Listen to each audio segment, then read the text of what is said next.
ചെമ്പനീർ പൂവിന്റെ നാളത്തെ എപ്പിസോഡിന്റെ വിശേഷങ്ങളിലോട്ട് എല്ലാവർക്കും സ്വാഗതം.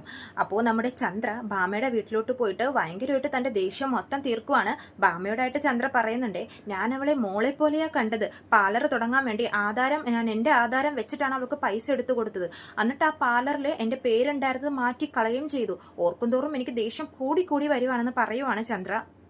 3 മരുമക്കളിൽ അവളെയായിരുന്നു ഞാൻ തലയിൽ കയറ്റിവെച്ച് നടന്നതെന്ന് ചന്ദ്ര പറയുമ്പോഴേക്കും ഭാമ പറയുന്നുണ്ട്, അതാണ് ചന്ദ്ര നീ ചെയ്ത തെറ്റ്. രവിയേട്ടൻ പറയുന്നത് പോലെ 3 പേരെയും ഒരേപോലെ കാണാൻ ശ്രമിക്കണമായിരുന്നു എന്ന് പറയുമ്പോഴേക്കും ചന്ദ്രക്ക് ഒന്നുകൂടെ ദേഷ്യം വരുവാണേ.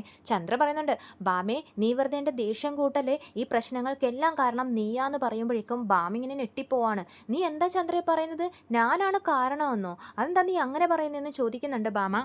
നീ എപ്പോഴും പറഞ്ഞ് നടക്കാറുണ്ടല്ലോ, ഞാനാണ് ശ്രുതിയെ നിനക്ക് പരിചയപ്പെടുത്തി തന്നത്, ഞാൻ വഴി വന്ന ആലോചനയാണെന്നൊക്കെ.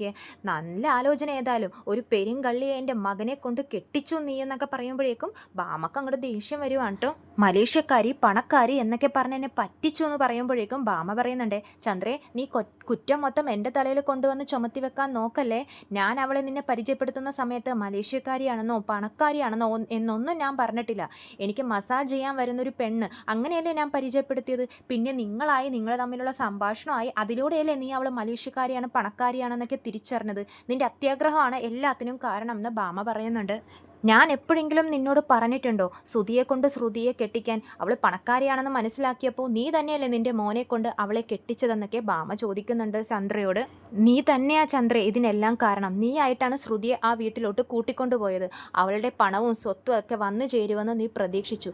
ഇപ്പോൾ അതൊന്നും വന്നു ചേരില്ല എന്നുള്ളൊരു യാഥാർത്ഥ്യം മനസ്സിലാക്കിയപ്പോൾ ആ ദേഷ്യം മൊത്തം കുറ്റം മൊത്തം എൻ്റെ തലയിൽ നീ കെട്ടിവെക്കുവാണോ എന്ന് ഭാമ ചോദിക്കുമ്പോഴേക്കും ചന്ദ്ര പറയുന്നുണ്ട്, ശരി നീ ഒന്നും ചെയ്തിട്ടില്ല, ഞാനാ എല്ലാത്തിനും കാരണക്കാരി. വീട്ടിൽ സമാധാനമില്ലാത്തത് കൊണ്ടാണ് ഞാൻ ഇങ്ങോട്ടേക്ക് വന്നത്. അത് നിനക്ക് ഇഷ്ടമായില്ലെങ്കിൽ ഞാൻ ഇപ്പം തന്നെ പോവാമെന്ന് ചന്ദ്ര പറയുമ്പോഴേക്കും ഭാമ പറയുന്നുണ്ട്, ചന്ദ്രേ ഞാൻ നിന്നെ ദേഷ്യപ്പെടുത്താൻ വേണ്ടി പറഞ്ഞതൊന്നുമല്ല, കഴിഞ്ഞതൊക്കെ കഴിഞ്ഞു, അത് വിട് ചന്ദ്രേ.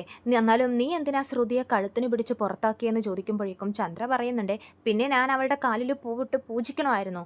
അപ്പോൾ ഭാമ പറയുന്നുണ്ട്, എന്തൊക്കെയായാലും അവൾ ശ്രുതിയുടെ ഭാര്യയല്ലേ, ആ വീട്ടിൽ താമസിക്കേണ്ടവളല്ലേ എന്ന് പറയുമ്പോഴേക്കും ചന്ദ്ര ദേഷ്യത്തിൽ പറയുന്നുണ്ട്, ഇനി അങ്ങനൊരു മരുമോള് ആ വീട്ടിൽ വേണ്ട, ശ്രുതിക്ക് അങ്ങനൊരു ഭാര്യയും വേണ്ട എന്ന് ചന്ദ്ര ഉറപ്പിച്ചു പറയുവാണ്. അവിടെയാണെങ്കിൽ രവിയേട്ടൻ ശ്രുതിയെ വിളിച്ചോണ്ട് വാ എന്നുള്ളൊരു സംസാരം നടത്തുന്നുണ്ട്. എനിക്കത് കേട്ട് നിൽക്കാനൊന്നും വയ്യ. അവൾ തിരിച്ചു വരുവാണെങ്കിൽ ആ വീട്ടിൽ ഞാൻ താമസിക്കില്ല എന്ന് ചന്ദ്ര പറയുമ്പോഴേക്കും ഭാമ പറയുന്നുണ്ട്, പണ്ട് നീ രേവതിയായിരുന്നു ഇതുപോലെ പറയുന്നുണ്ടായിരുന്നത്. രേവതി ആ വീട്ടിൽ വന്നു കഴിഞ്ഞാൽ നീ ആ വീട്ടിൽ താമസിക്കില്ല എന്ന്. എങ്ങനെ ഇപ്പോൾ അത് തിരിഞ്ഞു വന്നു എന്ന് നോക്കിക്കെന്ന് ഭാമ ചോദിക്കുവാണ് ചന്ദ്രയോട്.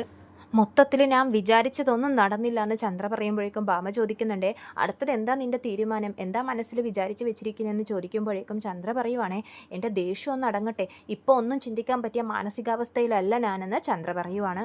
പിന്നെ കാണിക്കുന്നത് വർഷയും ശ്രീകാന്തും കൂടി സച്ചി രേവതിനെയും വിളിക്കുവാണേ. അപ്പോഴേക്കും അവരുടെ വിശേഷം ചോദിക്കുമ്പോഴേക്കും അവർ അവിടെ ഹാപ്പിയാണെന്ന് പറയുവാണ്. വീട്ടിലെ വിശേഷം വർഷ ചോദിക്കുമ്പോഴേക്കും രേവതി നടന്ന സംഭവങ്ങളൊക്കെ പറയുവാണ്.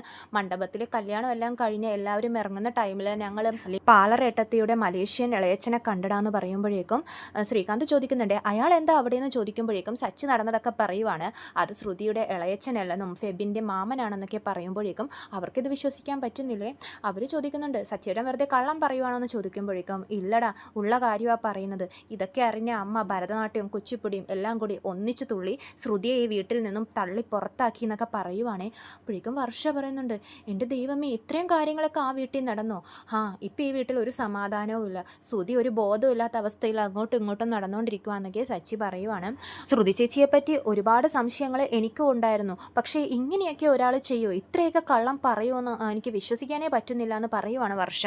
ഞങ്ങൾ എത്രയും പെട്ടെന്ന് വീട്ടിലോട്ട് വരാമെന്ന് വർഷ പറയുമ്പോഴേക്കും രേവതി പറയുന്നുണ്ട്, വേണ്ട വർഷേ, നിങ്ങൾ അവിടെ തന്നെ നല്ലപോലെ സന്തോഷത്തോടെ ഇരിക്കുക, ഒരുപാട് നാൾക്ക് ശേഷമല്ലേ നിങ്ങളിങ്ങനെ ഒരുമിച്ച് ഒരു യാത്ര പോകുന്നത്, നിങ്ങൾ വരണ്ടെന്ന് പറയുമ്പോഴേക്കും വർഷ പറയുന്നുണ്ട്, ഹേയ് ഇല്ല രേവതി ചേച്ചി, ആ വീട്ടിൽ അങ്ങനെ ഒരു അവസ്ഥയിലൊക്കെ ഇരിക്കുമ്പോഴേക്കും ഞങ്ങൾ രണ്ടുപേരും ഇങ്ങനെ മാറി നിൽക്കുന്നത് ശരിയല്ല, ഞങ്ങൾ എത്രയും പെട്ടെന്ന് വീട്ടിലോട്ട് തിരിച്ചു വരാമെന്ന് പറഞ്ഞിട്ട് അവർ കോള് കട്ട് ചെയ്യുവാണ്.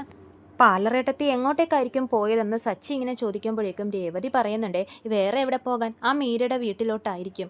എന്തൊക്കെയായാലും അമ്മ ചെയ്തത് ഇത്തിരി കൂടുതലായിപ്പോയി, ശ്രുതിക്ക് എന്താ പറയാനുള്ളതെന്നും കൂടി നമുക്ക് കേൾക്കണമായിരുന്നു എന്ന് പറയുമ്പോഴേക്കും സച്ചി പറയുന്നുണ്ട്, എന്ത് കേൾക്കാൻ, പാലറേട്ടത്തി ഇനിയും എന്തെങ്കിലുമൊക്കെ കള്ളം പറയും, ഇത്രയും നാൾ നമ്മളെ പറ്റിച്ചതല്ലേ രേവതി എന്നൊക്കെ ചോദിക്കുന്നുണ്ട് സച്ചി. എന്തിനാ നീ ഇങ്ങനെ പാലറേട്ടത്തെ ന്യായീകരിക്കുന്നതെന്ന് ചോദിക്കുമ്പോഴേക്കും രേവതി പറയുന്നുണ്ട്, ന്യായീകരിച്ചതല്ല സച്ചിയേട്ടാ, ഇങ്ങനെ ഇത്രയൊക്കെ കള്ളം പറയാൻ വേണ്ടി മാത്രം എന്താ റീസൺ എന്താണെന്ന് നമുക്കറിയണ്ടേ, എന്തിനാ ഇത്രയൊക്കെ കള്ളം പറഞ്ഞതെന്ന് നമ്മൾ അറിയണ്ടേ, അത് കേൾക്കണമായിരുന്നു നമ്മളെന്നൊക്കെ പറയുമ്പോഴേക്കും സച്ചി പറയുന്നുണ്ട്, ആ അത് പറഞ്ഞതിൽ കാര്യമുണ്ട്, പക്ഷേ എന്നാലും പാളറട്ടത്തി സത്യം പറയുമെന്ന് എനിക്ക് തോന്നുന്നില്ല, ശ്രുതിയോടെങ്കിലും സത്യം പറഞ്ഞാൽ മതിയായിരുന്നു എന്ന് പറയുമ്പോഴേക്കും രേവതി പറയുന്നുണ്ട്, ശ്രുതി ആകെ തകർന്ന അവസ്ഥയിലാണ്, ഇപ്പോൾ ഇനി എവിടെ പോയി എന്നൊന്നും അറിയാൻ പാടില്ല, രാത്രി താമസിച്ചാണ് വന്നത്, രാവിലെ ആണെങ്കിൽ അതിരാവിലെ എഴുന്നേറ്റ് പോവുകയും ചെയ്തു, ഇനി ശ്രുതിയെ തേടി പോയതായിരിക്കും എന്ന് ചോദിക്കുമ്പോഴേക്കും സച്ചി പറയുന്നുണ്ട്, ഹേയ് ശ്രുതിയെ തേടി പോയതെന്നായിരിക്കില്ല, അവൻ ശ്രുതി ചതിച്ചല്ലോ എന്നുള്ളൊരു വിഷമത്തിൽ നടക്കുക, എൻ്റെ ഒരു അഭിപ്രായത്തിൽ അവൻ ഇന്നേരം വല്ല ബാറിലും ഇരുന്ന് മദ്യപിക്കുമായിരിക്കും എന്ന് പറയുവാണ്. അപ്പോൾ ഈ സച്ചി പറഞ്ഞത് ശരിയാണേ, ശ്രുതി പിന്നെ കാണിക്കുന്നത് അതേ സമയം തന്നെ ശ്രുതി ഒരു ബാറിലിരുന്ന് നമ്മുടെ ശ്രുതിയുടെ ഫ്രണ്ടിൻ്റെ കൂടെ ഇരുന്ന് മദ്യപിക്കുന്നതാണ്. ആനന്ദ് പറയുന്നുണ്ട്, എടാ ശ്രുതി മതി, നീ ഇപ്പം തന്നെ കുറേ അധികം കുടിച്ചു എന്ന് പറയുമ്പോഴേക്കും ശ്രുതി കേൾക്കുന്നില്ല, ശ്രുതി വീണ്ടും ആ പറഞ്ഞ കാര്യം തന്നെ വീണ്ടും വീണ്ടും പറഞ്ഞ് മദ്യപിക്കുകയാണ്. ശ്രുതിയുടെ കാര്യങ്ങളാണ് അത്രയ്ക്ക് സങ്കടമായിട്ടുണ്ട് ശ്രുതിക്ക്, ഞാൻ അവൾ എത്രത്തോളം വിശ്വസിച്ചതാണെന്നറിയോ, അവൾ എന്തോരം കള്ളങ്ങൾ എന്നോട് പറഞ്ഞതെന്ന് നിനക്കറിയാവോടാ, ഞാൻ ഇനിയും കുടിക്കും എന്ന് പറഞ്ഞ് വീണ്ടും വീണ്ടും ശ്രുതി കുടിക്കുവാണ്. ബാറിലുള്ള ആളുകളൊക്കെ ശ്രുതിയെ നോക്കിക്കൊണ്ടിരിക്കുമ്പോഴേക്കും ആനന്ദ് പറയുന്നുണ്ട്, മതി ശ്രുതി വാ നമുക്ക് ഇവിടെ നിന്ന് പോകാം എന്നൊക്കെ പറയുവാണ്. പക്ഷെ ശ്രുതി കേൾക്കുന്നില്ല, ശ്രുതി വീണ്ടും വീണ്ടും മദ്യപിക്കുവാണ്. ഓവർ ആകുമ്പോഴേക്കും നമ്മുടെ ആനന്ദ് നിർബന്ധിച്ച് ശ്രുതിയെ വലിച്ചുകൊണ്ട് പോവാണ് ബാറിൽ നിന്നും. പിന്നെ കാണിക്കുന്നത് ബാമ രേവതിയെ വിളിക്കുവാണ്. ചന്ദ്രമുറിയിൽ റെസ്റ്റ് എടുക്കുന്ന ടൈമിലാണ് വിളിക്കുന്നത്.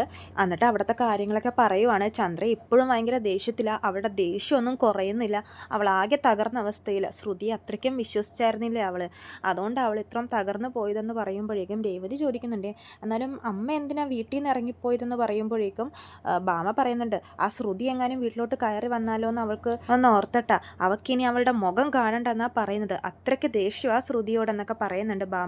ശ്രുതി എങ്ങോട്ടാ പോയതെന്ന് അറിയുമെന്ന് രേവതിയോട് ചോദിക്കുമ്പോഴേക്കും രേവതി പറയുന്നുണ്ട്, അറിയില്ല. അപ്പോൾ ബാമ പറയുവാണ്, ഞാൻ വിളിച്ചു നോക്കിയിട്ട് അവൾ എടുക്കൊന്നുമില്ല എന്ന് പറയുവാണ്. അപ്പോൾ രേവതി പറയുന്നുണ്ട്, ശ്രുതി മിക്കവാറും മീരയുടെ വീട്ടിലോട്ടായിരിക്കുള്ളൂ പോയതെന്ന് പറയുവാണ്. ആൻറ്റിക്ക് ശ്രുതിയെ പറ്റിയുള്ള ഈ വിവരങ്ങളൊന്നും നേരത്തെ അറിയാമായിരുന്നില്ലേ എന്ന് രേവതി ചോദിക്കുമ്പോഴേക്കും ബാമ പറയുന്നുണ്ട്, എനിക്കൊന്നും അറിയായിരുന്നില്ല മോളെ, അറിയായിരുന്നെങ്കിൽ ഞാൻ പറയുമായിരുന്നില്ലേ, അവൾ ഇപ്പോൾ കുറ്റം മൊത്തം എൻ്റെ തലയിൽ കെട്ടിവെക്കുക, ഞാൻ കാരണമാണ് അവൾ ആ വീട്ടിലെ മരുമോളായിട്ട് കയറി വന്നതെന്നൊക്കെയാണ് ചന്ദ്ര പറയുന്നത്, എന്നെ കുറ്റപ്പെടുത്തിക്കൊണ്ടിരിക്കുകയെന്നൊക്കെ ബാമ പറയുന്നുണ്ട്. അമ്മ എന്തിനാ ഇങ്ങനെയൊക്കെ ചെയ്യുന്നതെന്ന് ചോദിക്കുമ്പോഴേക്കും ബാമ പറയുന്നുണ്ട്, നിനക്കറിയില്ലേ മോളെ ചന്ദ്രയുടെ സ്വഭാവം, അവൾക്ക് ദേഷ്യം വന്നാൽ മുന്നും പിന്നും ഒന്നും നോക്കില്ല, വായെ തോന്നിയതൊക്കെ വിളിച്ചു പറയും, പക്ഷേ അവളുടെ അഹങ്കാരത്തിന് ദൈവം കൊടുത്ത ശിക്ഷയാണ് മോളെ ഇത്, എപ്പോഴും ശ്രുതിയെ തലയിൽ കയറ്റി വെച്ച് അവൾ പണക്കാരൻ വീട്ടിലെ മരുമോളാണെന്ന് പറഞ്ഞ് നിന്നെ എന്തൊക്കെയാ പറഞ്ഞിരിക്കുന്നത് ചന്ദ്ര, ദൈവം എല്ലാം കാണുന്നുണ്ടായിരുന്നു, അതിനുള്ള ശിക്ഷ അവൾക്ക് കൊടുത്തതെന്നൊക്കെ ബാമ പറയുന്നുണ്ട് രേവതിയോട്. അങ്ങനെ ഫോണൊക്കെ വെച്ച് കഴിയുമ്പോഴേക്കും രേവതി സച്ചിനോട് പറയുന്നുണ്ട്, സച്ചിയേട്ടാ ഈ പ്രശ്നം നമുക്ക് എങ്ങനെയെങ്കിലും ഒത്തുതീർപ്പാക്കണം എന്ന് പറയുവാണ്. അപ്പോൾ സച്ചി പറയും, എങ്ങനെ തീർക്കാനാ, അമ്മയുടെ ദേഷ്യം നീയും കണ്ടതല്ലേ, അമ്മയുടെ ദേഷ്യം അത്ര പെട്ടെന്നൊന്നും മാറുമെന്ന് എനിക്ക് തോന്നുന്നില്ല.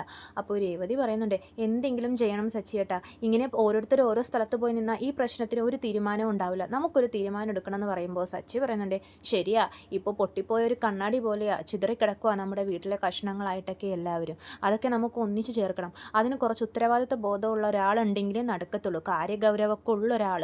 അപ്പോൾ രേവതി പറയും, അങ്ങനെ ആരാ ഉള്ളത്? അപ്പോൾ സച്ചി പറയുന്നുണ്ട്, നമുക്ക് നമ്മുടെ അച്ചമ്മനെ കൊണ്ടുവരാം നാട്ടിൽ നിന്ന് പറയുവാണ്. അപ്പോൾ രേവതി പറയും, അച്ചമ്മനെ കൊണ്ടുവന്നാൽ അത് നല്ലതായിരിക്കും എന്ന് പറയുമ്പോഴേക്കും സച്ചി പറയും, ഞാൻ ഇപ്പം തന്നെ വിളിച്ച്, അല്ലെങ്കിൽ വേണ്ട നാട്ടിലോട്ട് പോയി അച്ചമ്മനെ കൂട്ടിക്കൊണ്ട് വരാമെന്ന് പറയുമ്പോൾ രേവതി പറയുവാണ്, സച്ചിയേട്ടാ എടുത്ത് ചാടല്ലേ, നമുക്ക് അച്ഛനോട് ചോദിച്ചിട്ട് ചെയ്യാം, ചിലപ്പോൾ അച്ഛൻ വേണ്ടെന്ന് പറഞ്ഞാലോ, വയസ്സങ്കാലത്തിന് അമ്മയ്ക്ക് അച്ചമ്മക്ക് ഒരു വിഷമം ആവണ്ടല്ലോ എന്നോർത്ത് അച്ഛൻ ചിലപ്പോൾ സമ്മതിക്കില്ല, സച്ചിയേട്ടൻ ഇങ്ങനെ അച്ഛനോട് ചോദിക്കാതെ പോയി കൊണ്ടുവന്ന് കഴിഞ്ഞാൽ അച്ഛൻ പിന്നെ അതൊരു പ്രശ്നമാക്കും, വിഷമമാവും എന്നൊക്കെ പറയുമ്പോഴേക്കും സച്ചി പറയുന്നുണ്ട്, നീ പറഞ്ഞതും ശരിയാ രേവതി, ഏതായാലും അച്ഛൻ വോക്കിങ്ങിന് പോയിരിക്കുമല്ലേ, അച്ഛൻ വരട്ടെ, എന്നിട്ട് അച്ഛനോട് ചോദിച്ചിട്ട് ഞാൻ നാട്ടിൽ പോയി അച്ഛമ്മനെയും കൂട്ടി വരാം എന്നൊക്കെ പറയുവാണ്. ഇതൊക്കെയാണ് നാളത്തെ എപ്പിസോഡിൻ്റെ വിശേഷങ്ങൾ. കൂടുതൽ വിശേഷങ്ങൾ ഞാൻ എൻ്റെ ചാനലിലൂടെ അപ്ലോഡ് ചെയ്യുന്നതാണ്. ചാനൽ സബ്സ്ക്രൈബ് ചെയ്യാത്തവർ സബ്സ്ക്രൈബ് ചെയ്യണം. വീഡിയോ ഇഷ്ടമെങ്കിൽ ലൈക്ക് ചെയ്യാനും മറക്കരുത്. എല്ലാവർക്കും നന്ദി.